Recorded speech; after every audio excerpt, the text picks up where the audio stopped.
আসসালামু আলাইকুম প্রিয় বন্ধুরা।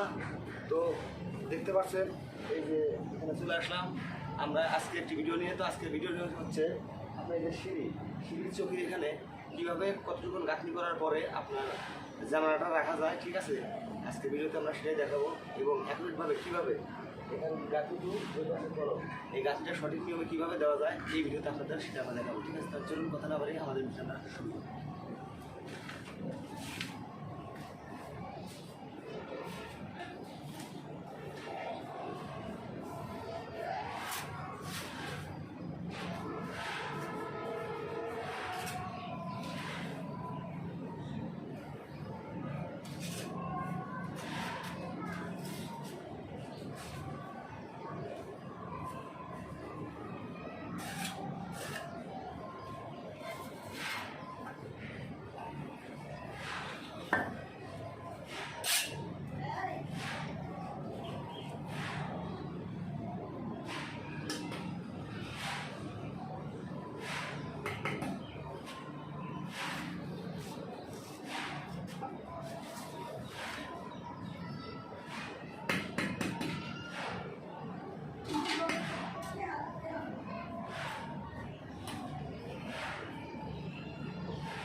হ্যালো বন্ধুরা, তো আমার কিন্তু গাছের জন্য 8 ফিট উঠে গেছে, মানে 2 ফিট হাইট থেকে এখানে আমরা সিঁড়ির সামনে চৌকির জানালাটা রাখবো 8 ফিট থেকে, ঠিক আছে?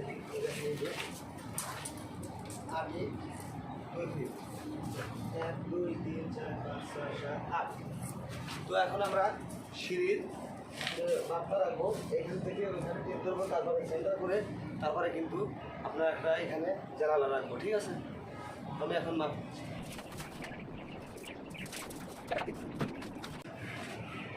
তো এখানে আমরা জানালা রাখলাম কিন্তু 30 ইঞ্চি, ঠিক আছে? 2.5 ফিট জানালা, সিঁড়ির জানালাটা আমরা 2.5 ফিট দিলাম, পারফেক্ট, ঠিক আছে? 30 ইঞ্চি দিলাম কিন্তু একদম পারফেক্ট 30 ইঞ্চি করে আমরা সিঁড়ির জানালাটা রাখলাম। এইখান থেকে